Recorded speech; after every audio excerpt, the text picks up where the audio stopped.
Hello everyone, welcome to tech Janmit. आज के session में हम देखेंगे कि एसवीजी के अंदर कैसे हम एक इमेज का यूज़ कर सकते हैं। ठीक है, उसका पर्पस समझेंगे कि क्या बेनिफिट होगा अगर हम अपने एसवीजी के अंदर किसी इमेज को इंसर्ट करवा सकते हैं या ऐड करवा सकते हैं, तो उसका क्या बेनिफिट रहेगा। ठीक है, तो ये सारी चीज़ें अपन इस सेशन में डिस्कस करेंगे। इमेज टैग कैसे यूज़ होता है एसवीजी के साथ में, क्या उसका एडवांटेज है, क्या उसका सिंटैक्स स्ट्रक्चर, ये सब बेसिक चीज़ें अपन इस सेशन के अंदर डिस्कस करेंगे।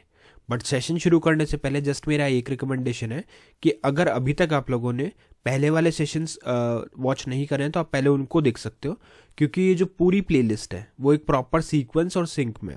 तो अगर आप उसको सीक्वेंशियली फॉलो करोगे तो और भी ज़्यादा ईजी रहेगा आप लोगों के लिए ऑनगोइंग टॉपिक को समझना, क्योंकि अभी हमारा मेन फोकस रहेगा किस पे, इमेज पे।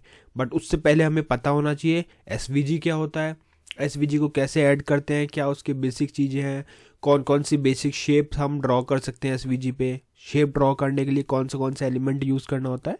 ये सारी चीज़ें अगर आपको पहले से पता होंगी तो और कन्वीनियंटली आप इस टॉपिक को समझ पाओगे। ठीक है, अब अगर बात करें कोड की, कोड बहुत ही सिंपल और स्ट्रेट फॉरवर्ड यहाँ पे मैंने लिख के रखा हुआ है, जिसमें आप देखोगे हेड सेक्शन के अंदर हमारे पास एक टाइटल है और एक हमारे पास यहाँ पे हेडिंग डाली हुई है HTML बाय टेक्सचरमैथ। ठीक है, ये एसवीजी हटा देते हैं, ये बाद में अपन लिखेंगे। बाकी कुछ कमेंट है, कमेंट का मैं आपको बताऊंगा अभी। अभी अगर इस कोड का आउटपुट देखें तो वो कुछ इस तरह से आपको दिखेगा, HTML बाय टेक्सचरमैथ। क्लियर है यहाँ तक? अब बात कर रहे थे अपन एट्रीब्यूट और डिस्क्रिप्शन की। तो एट्रीब्यूट और डिस्क्रिप्शन में आप देखोगे तो यहाँ पे मैंने कुछ डिस्क्रिप्शन प्लस एट्रीब्यूट लिख के रखे हुए हैं जो सिर्फ इमेज टैग के लिए है, इमेज एलिमेंट के लिए। ठीक है, तो पहला क्या है, विड्थ। विड्थ का मीनिंग क्या हुआ, required the width of the image. फिर है हमारे पास हाइट, वो भी रिक्वायर्ड है, the height of the image. फिर है हमारे पास एचरेफ, एचरेफ क्या होगा, the URL of the image, ये भी रिक्वायर्ड है। फिर है हमारे पास X, the X position for the top left corner of the image, और वाई है the Y position of the top left corner of the image. ठीक है, तो ये सारे एट्रीब्यूट्स हैं जो हमें अपने इमेज के साथ में यूज करने होते हैं, अपने इमेज को इसमें इंक्लूड करने के लिए, एसवीजी में इंक्लूड करने के लिए। यहां तक क्लियर है? ये सिर्फ मैंने आपको क्या बताया, इमेज के रिलेटेड एट्रीब्यूट्स को शो किया। अब हमें क्या करना है इसके बाद में, इसके बाद में हमें एसवीजी को इंक्लूड करना है। तो यहां लिखेंगे एसवीजी और इस एसवीजी के हम कुछ हाइट एट्रीब्यूट वगैरह वो पास करते हैं। यहां मैंने डाला हाइट, हाइट में आ जाएगा हमारे पास 500 पिक्सल। बट उससे पहले आई थिंक यहाँ पे हमारे पास एक और हेडिंग होनी चाहिए, मैं इसको कट करके एक बार हेडिंग डालता हूँ। हेडिंग में डालेंगे हम इमेज इन एसवीजी, क्योंकि ये हमारा मेन टॉपिक है ना, तो ये पता होना चाहिए यहाँ पे, इमेज इन एसवीजी। अब हम हमारा एसवीजी ऐड करेंगे, तो यहाँ पे लिखेंगे एसवीजी और इसकी हाइट सेट करेंगे। हाइट में हम डाल देते हैं 500 पिक्सल। फिर हम यहाँ पे डालेंगे इसकी विड्थ, विड्थ के अंदर हम डालेंगे यहाँ पे 1000।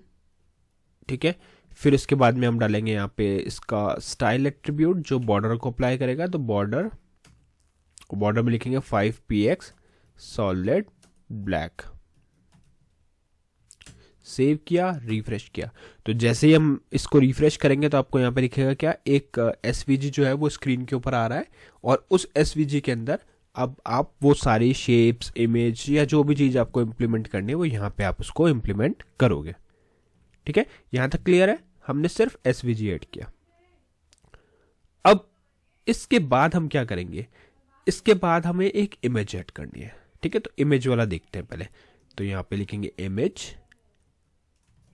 ठीक है, इमेज के अंदर अब हमें कुछ एट्रीब्यूट्स वगैरह यहाँ पे पास ऑन करने हैं, तो वो हम पास कर देते हैं। जैसे यहाँ पे मैं लिखूंगा एक्स की वैल्यू मैंने सेट कर दी 0, y की वैल्यू सेट कर दी 0। अब ये क्या है एक्स वाई, ये अपन ऑलरेडी डिस्कस कर चुके हैं, ऊपर लिखा हुआ है, आप लोग डायरेक्टली यहाँ से रेफर भी कर सकते हो। ठीक है, तो x की वैल्यू आ गई, y की वैल्यू आ गई। फिर हम यहाँ पे डालेंगे अपना दूसरा वैल्यू जो है विड्थ और हाइट। तो विड्थ भी डाल देते हैं, विड्थ में डाल दिया मैंने 300 पिक्सल। फिर हम डालेंगे यहाँ पे हाइट। ठीक है, हाइट में डाल दिया अपन ने कितना, 100 पिक्सल। और फिर हमें देना होता है एचरेफ। एचरेफ में अब आपको उस इमेज का पाथ प्रोवाइड करना है। तो मेरे केस में क्या है, मैंने इमेज उसी सेम फोल्डर में रखी हुई है, इसलिए मेरे को सिर्फ यहाँ पे उसका नेम पुट करना पड़ेगा। तो tiger.jpg या यहाँ पे आप देख रहे हो 2 ऑप्शन है, tiger.png को सेव करते हैं, वेब ब्राउज़र को रिफ्रेश करते हैं, तो रिफ्रेश करते हैं आप देख रहे हो एक इमेज यहाँ पे हमें शो हो रही है, ठीक है। तो ये इमेज आपके एसवीजी में इंक्लूड हो गई है। इन केस अगर आपको इसमें कुछ चेंजेस करना है, फॉर एग्जांपल मैं y को 10 कर देता हूँ, सेव करता हूँ, रिफ्रेश करता हूँ, तो 10 पे देखो y का मूवमेंट यहाँ पे चेंज हो रहा है, ठीक है। तो y एक्सेस पे मूव करने के लिए आपको यहाँ चेंज करना है, x एक्सेस पे मूव करने के लिए आप इधर चेंज कर सकते हैं। जैसे x पे मैंने 50 कर दिया तो यहाँ पे x के मूवमेंट होने लगे, ठीक है।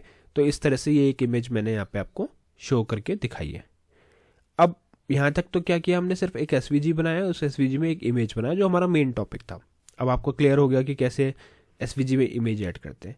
अब इसका बेनिफिट क्या है? बेनिफिट ये है कि देखो, अगर आपने मान लो कोई एसवीजी पे कुछ शेप्स बना रखे हैं ना, उन शेप्स के साथ में आपको अपने इमेज को एसोसिएट करना है, तो उस केस में आप क्या यूज़ कर सकते हो, एसवीजी का यूज़ कर सकते हो इमेज के साथ। कैसे देखते हैं।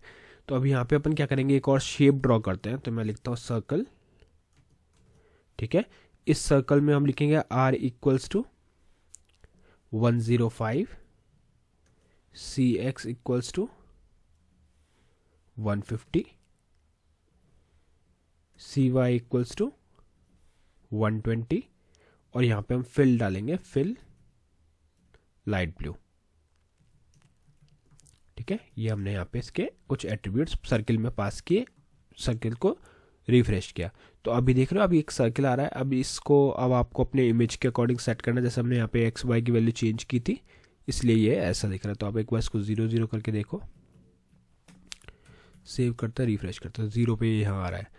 तो अब इस अकॉर्डिंग हम हमारे इसको चेंज कर सकते हैं। फॉर एग्जाम्पल मुझे 50 सेट करना है, रिफ्रेश करना है, तो ये कहीं ना कहीं इसके बीच में आपको शो करने के लिए आपने ये सर्कल ड्रॉ किया। तो अब ये कुछ इस तरह से आपको दिख रहा है, जिसमें एक सर्कल है जो उसके बैकग्राउंड की तरह एक्ट कर रहा है। अभी अपना एक स्क्वायर रेक्टेंगल शेप में इमेज थी, सर्कुलर होती तो इसके ऊपर आप बैकग्राउंड अप्लाई करवा सकते थे, राइट। तो ये एक ऑप्शन है। दूसरा, ये तो हो गया शेप के साथ में। वैसे ही अगर आपको टेक्स्ट भी कुछ शो करना है, फॉर एग्जांपल यहाँ पे मैं लिख के दिखा देता हूँ। तो टेक्स्ट आप डालोगे x इक्वल्स टू 84, ये y इक्वल्स टू 180, फिर हम यहाँ पे लिखेंगे फिल ब्लैक, फिल में आ गया ब्लैक, और फिर इसके बाद में यहाँ पे आप जो भी आपको डालना है, tiger in the tiger, just tiger डालते हैं, ठीक है। इतना करके आपको इसको सेव करना है, वेब ब्राउज़र को रिफ्रेश करना। तो आप देख रहे हो यहाँ पे एक थोड़ा सा आपको टेक्स्ट दिख रहा है। इसकी y की पोजीशनिंग थोड़ी सी चेंज करेंगे, 190, और इधर कर देते हैं इसको 90, सेव करते हैं, रिफ्रेश करते हैं। तो यहाँ पे आपको एक टाइटल की तरह दिख रहा है ना। आप चाहो तो यहाँ पे इस तरह से भी शो कर सकते हो, पिक्चर कॉलन टाइगर। तो जस्ट एक हेडिंग देने के लिए कि हाँ ये हमारा मेन टॉपिक क्या है, उसका आपको एक हेडिंग दिख जाएगा। यहाँ पे 110 कर देते हैं, सेव करते हैं। ये आपको हिट एंड ट्राई करना पड़ेगा कि कहाँ आपको इसको शो करना है। तो अब एक ओवरऑल मैंने आपको आइडिया दिया कि कैसे एसवीजी के अंदर इमेज का यूज़ कर सकते हैं, किसके लिए, एक बैकग्राउंड को रिप्रेजेंट करने के लिए। अब यहाँ पे देखो कॉम्बिनेशन में आप यूज़ कर पा रहे हो, अदरवाइज क्या होता, सिर्फ आप शेप ड्रॉ कर पाते, टेक्स्ट लिख पाते, बट उसमें पिक्चर इंक्लूड नहीं कर पा रहे थे, है ना। बट अब मैंने आपको एक आइडिया बता दिया कि कैसे आप एक इमेज को इसमें इंक्लूड कर सकते हो, और उस इमेज के साथ में फिर जो भी डिज़ाइंस आपको ड्रॉ करने हैं अपने एसवीजी के ऊपर, वो आप ड्रॉ कर सकते हो।